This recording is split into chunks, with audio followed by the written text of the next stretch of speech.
The historical fashion community is full of stay making and corset making projects, and I think that this is wonderful content. It's absolutely beautiful. This video is not to put down anyone that does make stays or corsets early on in their sewing journeys or ever. Rather, I'm going to explain why I personally will probably never sew a corset and why exactly, so that if you're like me, you don't have to feel pressured into taking on stay or corset making if in reality you don't actually want to. It's okay if you don't want to sew a corset yet. It's also okay if you never want to, and it's okay if it's your favorite thing to make. It's a very personal decision. Historical corset making is a completely different art than dressmaking or even tailoring.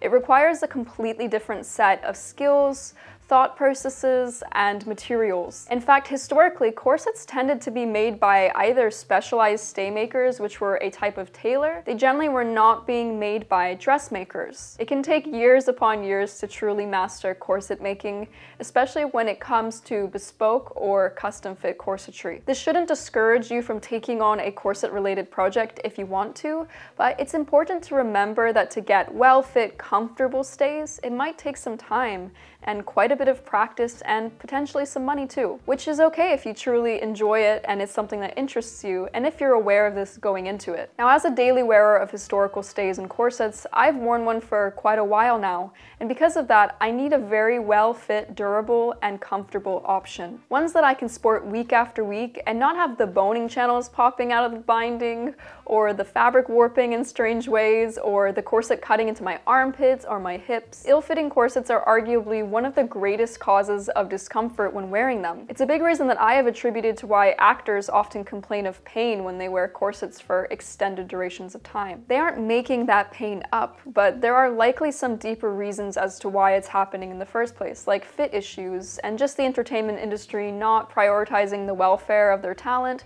but that's a different story altogether. Before we go any further, I'd like to thank the sponsor of today's video, Skillshare. You may have noticed the fun cutout animation title that I put together at the beginning of this video. It's because of Skillshare that I was able to thoroughly learn that technique. I've been dabbling with cutout animation now for a while, as I find it super fun, and it's quite an old animation style actually, but a class by Black Box Design called Cutout Animation Learn to Animate Without Drawing really helped me take the technique to the next level. I've mentioned plenty of times in the past that I don't really consider myself to be a drawer, and my drawing skills I feel like are kind of mediocre, so cutout animation is a really fun way to get around that whilst also being able to visually represent a concept in a video and in a way that impacts audiences. With New Year's around the corner, a lot of people make resolutions or plans for what they might want to accomplish in the following year. Now is a great time to invest in yourself, and with a Skillshare membership, you can engage in your hobbies and your passions all year long, which I think is one of the most fulfilling things in life, as it really nourishes your creative spirit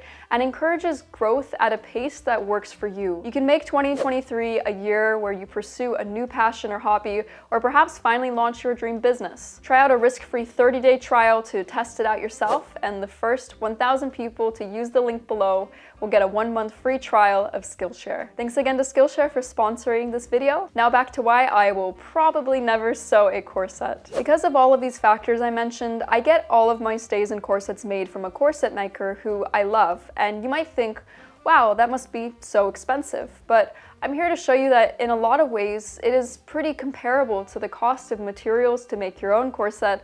And if we consider that it could take someone 5 years or more of corset making to get the quality of a professional, think about how much money would be spent just on supplies during all of that practice and trial and error. And I am not someone that has a lot of money. I work really hard to pay my bills month to month, and I have to save for things like so many other people in this world. I have created my own savings fund for corsets and other essential garments for me or the materials to make them. By setting aside a little bit of money each month, that's how I afford them. I pay around $300 to $400 per corset or stays, which I actually think is extremely reasonable for the quality and the craftsmanship. I often ask for my corsets and stays to be made of durable linen as well, as then it's ideal for everyday wear, including in summer when it's hotter, and it just makes my corsets easier to wash in general. We all know that a piece of high quality linen can get expensive, and then we have to factor in the prices for boning, binding, grommets, laces, a sewing machine if you use one, sewing thread, needles, pins, any other tools that that might help you. And then not to mention the actual cost that it would be if you priced your own labor. It comes to be a fairly hefty amount. In fact, when I did the math for myself, especially as someone that only hand sews, it was completely unreasonable for me to sew my own corsetry. Not to mention that the desire is simply not there, so I don't have the passion for it, and I'd much rather spend that time making dresses